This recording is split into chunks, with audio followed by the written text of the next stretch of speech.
আসসালামু আলাইকুম। অনেকদিন পর আজকে আবার চলে আসলাম আপনাদের সঙ্গে কিছু মুহূর্ত শেয়ার করার জন্য। আর আজকে আমি 3 দিনের কিছু মুহূর্ত শেয়ার করব, খুব ছোট করে। এটা হচ্ছে আমি আরিশাকে নিয়ে আরিতকে বাসায় রেখে গিয়েছিলাম, সে ঘুমিয়ে পড়েছিল সন্ধ্যার দিকে। তো আরিতের বাবার সঙ্গে বসে বসে আচার খাচ্ছিলাম। তারপরে গিয়েছিলাম ফুড পার্কে, আমাদের জয়নাল আবেদিন পার্কে যে ফুড পার্ক আছে সেখানে। তো ওখানে আমি আরিশার সঙ্গে একটু ঢং করছিলাম। আমার বাবুটা যা আল্লাদি হইছে, মাশাল্লাহ মাশাল্লাহ। ওর বাবা গিয়েছিল পাশে পিৎজা অর্ডার করতে।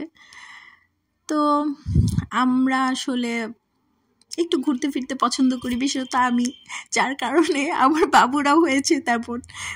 ঘুরলে তো তারা খুবই খুশি থাকে। আর এখানে হচ্ছে তার বাবাকে দেখে সে একটু আহ্লাদ করছে, ভেঙিয়ে দিচ্ছে।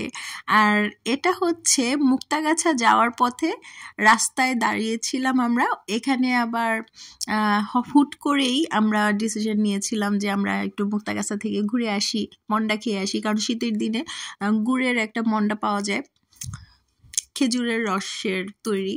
তো ওটা আমার কাছে খুবই ভালো লাগে। তো এখানে এই যে আরিত বাবু, মানে সে দেখে একটু ইয়ে করছিল, চিন্তা করছিল যে সে খাবে কি খাবে না। পরে দেখলাম যে সে খেয়ে খুব মজা পেয়েছে, সে একাই খাচ্ছিল। আর এই বিশেষত এই গুড়ের জিনিস আমার কাছে খুবই ভালো লাগে।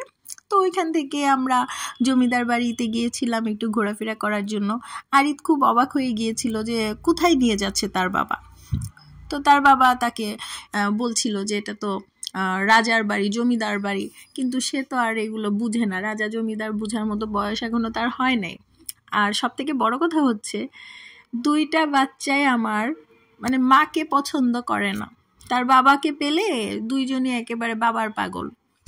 শুনেছিলাম যে ছেলেরা মাকে বেশি ভালোবাসে আর মেয়েরা বাবাকে।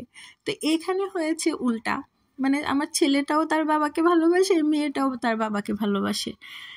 আর আমি হচ্ছি মানে একটু শাসন করি মাঝে মাঝে, যার কারণে হয়তো বা আমার ছেলে আমাকে একটু কম ভালোবাসে। যাই হোক, কি আর করা।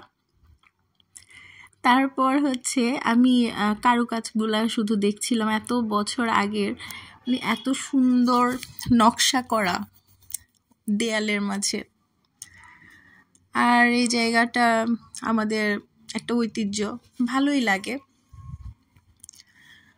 আর হুট করে কোথাও হঠাৎ করে চলে গেলে তো সেটা আরও বেশি মজার বিষয়। এখানে হচ্ছে আর আরিত বাবুর ইদানিং হয়েছে কি, যে আরিশাকে যেভাবে আমরা কুলে কুলে রাখি, আরিতকেও কুলেই রাখতে হবে এবং আরিশার মতো করেই রাখতে হবে। এটা সে মাঝে মাঝে একটু জেদ করে। আর আসলে বাবু ছোট থাকলে, বড় বাচ্চা অল্প বয়সে আরেকটা তার ভাই অথবা বোন হয়ে গেলে তার একটু হিংসা হবে বা তার একটু মন খারাপ হবে, সেটা খুব স্বাভাবিক বিষয়।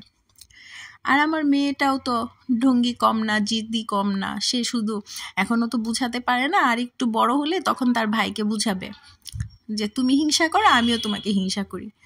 কিন্তু না, দুইটা বাচ্চাই আমার ভালোভাবে ভাই বোন মিলেমিশে থাকুক সারাটা জীবন, এটাই আমার চাওয়া। আমার তো ভাই নাই, তা আমি খুশি যে আল্লাহ আমাকে, মানে আমার বাচ্চাকে, আমার মেয়েটাকে তার ভাই দিয়েছে এবং ভাইটাকে তার বোন দিয়েছে। যেমন আমার হাজব্যান্ডের কোনো বোন নাই, আমাদেরও কোনো ভাই নাই। আর এই জায়গাটা হয়তো অবশ্যই হয়তো বা ময়মনসিংহের মানুষরা অবশ্যই চিনবেন। এটা হচ্ছে ব্রহ্মপুত্র নদীর পার, ভার্সিটিতে। তো এখানে এই জায়গাটায় গিয়েছিলাম। আর তার বাবা আরিতকে বলছিল যে তোমার মাকে নিয়ে মাঝে মাঝে এখানে আমি ঘুরছি, অনেক আগে ঘুরতাম আমরা দুজনে। তো আরিশাকে নিয়ে একটু, কিন্তু এই সময়টার মধ্যে একটু ঠান্ডা পড়ে গিয়েছিল, আমি সেটা বুঝতে পারি নাই আসলে। আর কিছুদিন আগের ভিডিও এগুলো। তা আমার একটু ভুল হয়ে গিয়েছিল যে আমি আরেকটু ভারী কাপড় চোপড় পরায়া তারপর তাদেরকে বের করা দরকার ছিল, যেটা আমি একটু বুঝি নাই। তো এই ভুলটা আসলে পরবর্তীতে আর কখনোই আমি করি নাই। তো আজকে এই পর্যন্তই, ভালো থাকবেন। আর এটা হচ্ছে পুলিশ লাইনের ভিতরে মাঠের মাঝে আমার বাচ্চা একটু বড় বড় ভাব নিচ্ছিল, যে সে নিজেকে খুব বড় বড় ভাবছিল যে আমি অনেক বড় হয়ে গেছি। কিন্তু বাবু, তুমি এখন অনেক পিচ্চি একটা বাচ্চা, সেটা তুমি ভুলে যেও না আমার আরিদ বাবু।